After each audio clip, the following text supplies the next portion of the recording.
വാഹനാപകടത്തിൽ മരിച്ച തുവൂർ പാലക്കൽ വെട്ടയിലെ ചക്കിങ്ങൽ മനോജിന്റെ കുടുംബത്തെ സഹായിക്കാൻ ബിരിയാണി ചലഞ്ചുമായി ജനകീയ കൂട്ടായ്മ 3750 ബിരിയാണി പൊതികളാണ് ജനകീയ കൂട്ടായ്മയുടെ നേതൃത്വത്തിൽ തയ്യാറാക്കി വിൽപ്പന നടത്തിയത്.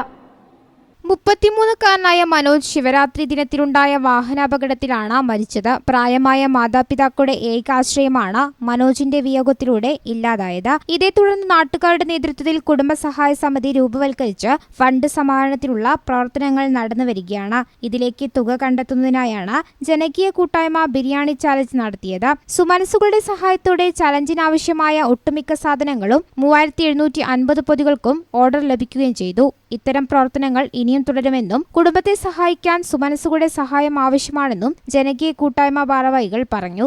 പിന്നെ ഇതിനപ്പുറം ഇനിയും ഉദാരമതികളായ ഒരുപാട് ആളുകളുടെ സഹായ സഹകരണങ്ങൾ ഞങ്ങൾ പ്രതീക്ഷിക്കുന്നു. ഇതൊന്നും നമുക്ക് ആ കുടുംബത്തെ മുന്നോട്ട് കൊണ്ടുപോകാൻ കഴിയില്ല.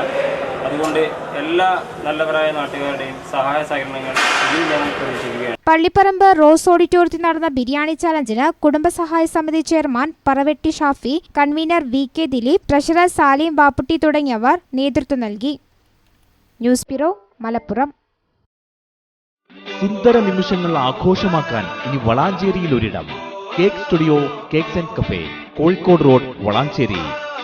Varieties of cakes, pizza, burger, sandwich, pasta, sticks എന്നിവ ഇനി കേക്ക് സ്റ്റുഡിയോയിൽ നിന്നും രുചിച്ചറിയാം. ആഘോഷ ദിനങ്ങൾ വേറിട്ടതാക്കാൻ പ്രത്യേക സൗകര്യങ്ങളോടെയുള്ള പാർട്ടി ഹാൾ. പ്രിയപ്പെട്ടവരോടൊപ്പമുള്ള നിമിഷങ്ങൾക്ക് ഇനി മധുരം പകരാം. Cake studio cakes and cafe, Kozhikode road, Valanchery.